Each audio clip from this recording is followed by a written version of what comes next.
Durante casi 40 años, los científicos intentaron hacer algo que parecía simple en teoría, pero imposible en la práctica: leer el ADN de las momias egipcias. Querían descubrir quiénes eran realmente las personas que construyeron una de las civilizaciones más influyentes de la historia.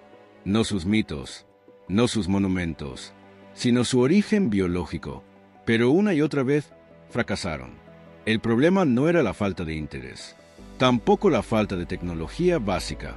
Era el propio Egipto, el calor extremo del desierto, la humedad atrapada dentro de las tumbas selladas durante milenios, y los químicos utilizados en el proceso de momificación.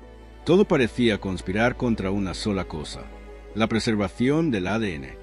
Porque el ADN es frágil, absorbe agua, se rompe con el calor, y con el paso del tiempo, sus cadenas moleculares se fragmentan hasta quedar irreconocibles. Durante décadas, cada intento terminaba igual: fragmentos demasiado dañados, muestras contaminadas, resultados imposibles de verificar. En 1985, un joven estudiante sueco llamado Svante Paavo decidió intentar algo que nadie había logrado. Trabajando en secreto, por la noche, en su laboratorio universitario, trató de extraer material genético de tejidos de momias egipcias, y afirmó haber tenido éxito. Por un momento, parecía que la historia estaba a punto de cambiar, pero la comunidad científica no estaba convencida.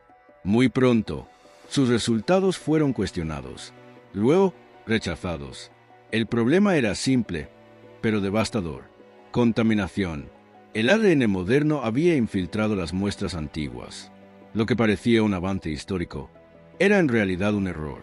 A principios de los años 2000, el consenso era claro: extraer ADN fiable de momias egipcias era prácticamente imposible. Demasiado calor, demasiada humedad, demasiado tiempo. Incluso los métodos de momificación, el natrón, las resinas, los aceites, habían contribuido a destruir cualquier rastro genético. Egipto guardaría sus secretos para siempre, o al menos eso parecía. Pero lo que cambió la historia no ocurrió en Egipto, ocurrió en la tecnología. A finales de los años 2000, una revolución silenciosa comenzó a transformar el campo de la genética.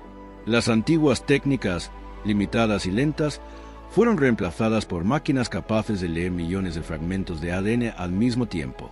Se llamaba secuenciación de alto rendimiento, y cambió las reglas del juego.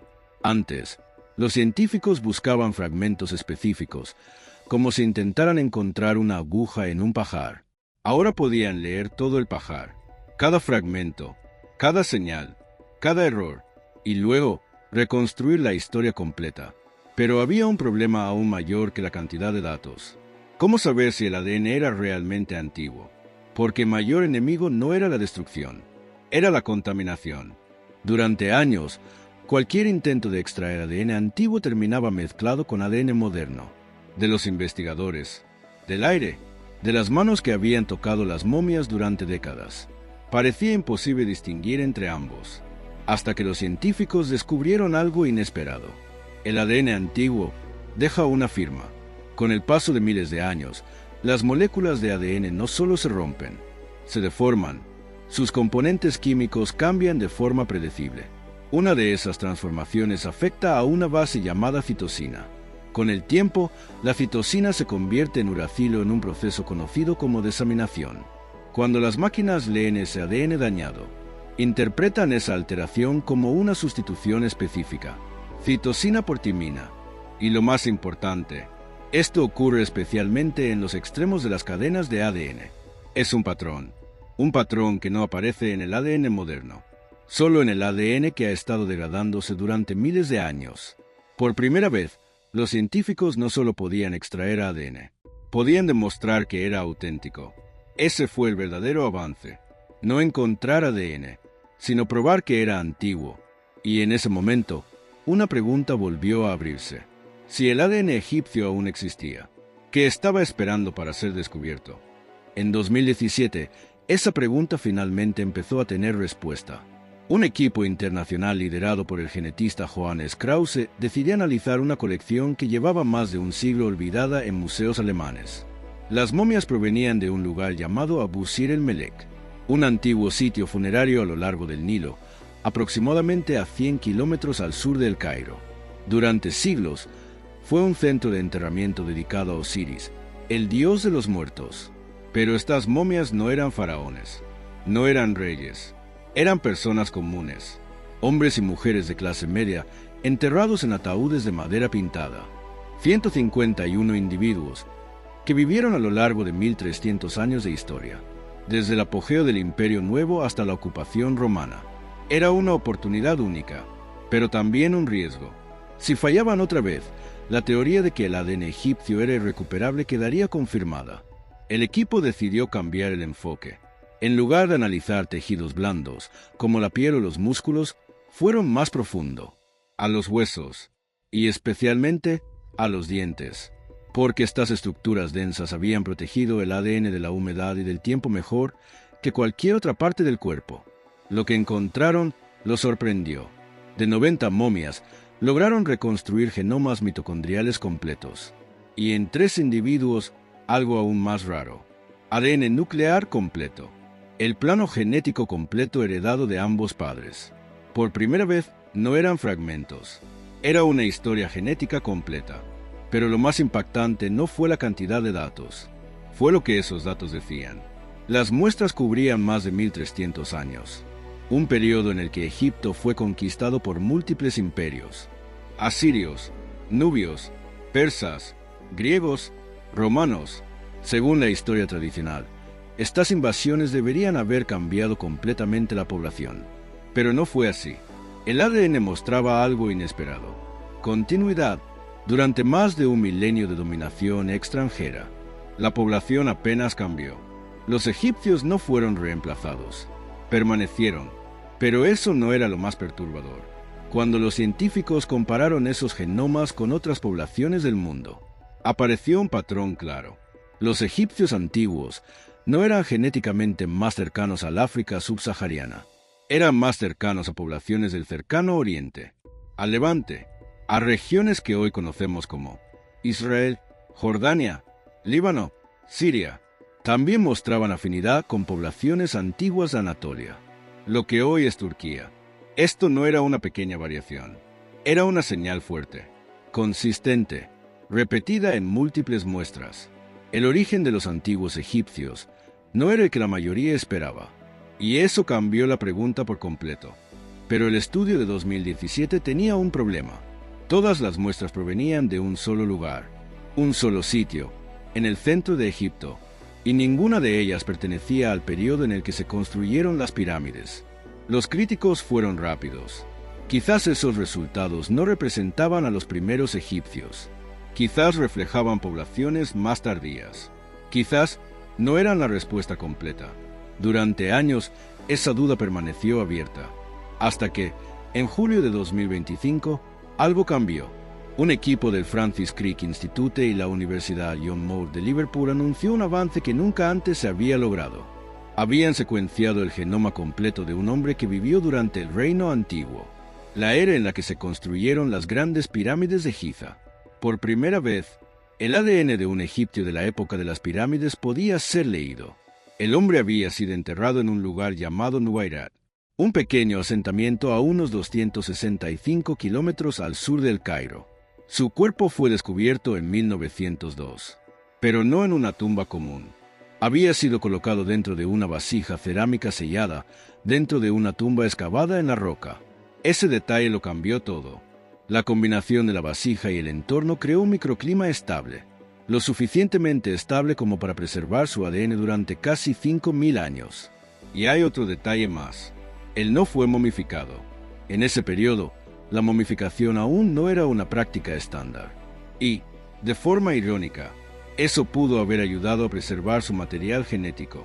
Los investigadores extrajeron ADN de sus dientes, específicamente del cemento dental, y utilizando una técnica llamada shotgun sequencing, reconstruyeron su genoma completo, no parcialmente, no fragmentado, completo. El resultado fue claro y, al mismo tiempo, inesperado. Aproximadamente el 80% de su ascendencia estaba relacionada con poblaciones del norte de África. Eso no sorprendió a nadie. Pero el otro 20%, sí, Ese componente genético no apuntaba al levante, apuntaba más al este, a Mesopotamia, a la región que hoy conocemos como Irak. Los modelos genéticos eran precisos. Mostraban una afinidad directa con poblaciones neolíticas de Mesopotamia de hace entre 8.000 y 9.000 años. Esto no era una influencia indirecta, no era un efecto secundario, era una conexión directa, lo que sugería algo mucho más profundo. Movimientos de población, migraciones, contactos humanos reales, en los orígenes de Egipto, y no en etapas tardías, sino en el momento en que la civilización estaba naciendo. Los arqueólogos ya habían visto pistas de esto, en la cerámica, en los sellos cilíndricos, en ciertos patrones arquitectónicos, elementos que parecían fuera de lugar. Ahora, el ADN confirmaba algo que antes solo era una sospecha. No solo viajaban ideas, viajaban personas, y una parte de esa historia quedó escrita en los genes de un hombre que vivió hace 5.000 años. Estos descubrimientos no responden a todas las preguntas, pero hacen algo más importante. Las vuelven más precisas. Durante más de un siglo, el debate sobre el origen de los antiguos egipcios estuvo lleno de suposiciones, de teorías influenciadas por la política, por ideologías, por interpretaciones incompletas. Sin ADN, todo era discusión. Ahora, por primera vez, hay datos, y esos datos dicen algo claro. Los antiguos egipcios no fueron reemplazados. A lo largo de más de 3.000 años de historia, su perfil genético permaneció sorprendentemente estable. Imperios llegaron, imperios cayeron, los persas gobernaron, los griegos gobernaron, los romanos gobernaron, pero la población permaneció. Esto cambia una idea muy extendida, la de que cada invasión transforma completamente a una civilización. En el caso de Egipto, no fue así. La base genética se mantuvo, pero esa base no era simple.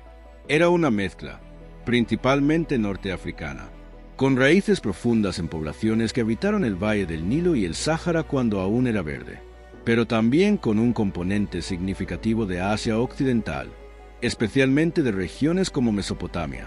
Y lo más importante, esa mezcla no ocurrió tarde, no fue producto de conquistas posteriores. Estaba presente desde el principio, en los cimientos mismos de la civilización egipcia. Los egipcios modernos, según los datos, aún conservan entre el 80% y el 90% de esa herencia genética antigua. Los cambios, el aumento de ascendencia subsahariana, ocurrieron después, principalmente en los últimos 2.000 años. Pero la continuidad es más fuerte que la diferencia. Hace 40 años, un joven científico miraba fragmentos dañados de ADN en un laboratorio y soñaba con leer la historia genética de Egipto. Sus resultados fueron rechazados. Parecía imposible. Hoy, ese mismo científico, Svante Pääbo, recibió un premio Nobel por su trabajo en ADN antiguo y las momias que una vez no pudieron hablar.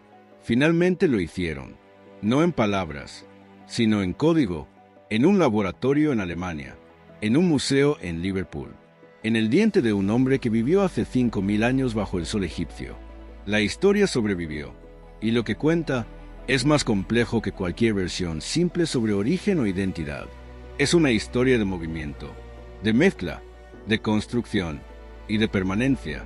Mientras imperios enteros aparecían y desaparecían, ellos permanecieron. Quizás el verdadero secreto de Egipto nunca fue quiénes eran, sino cuánto tiempo lograron seguir siendo ellos mismos. ¿Qué piensas tú?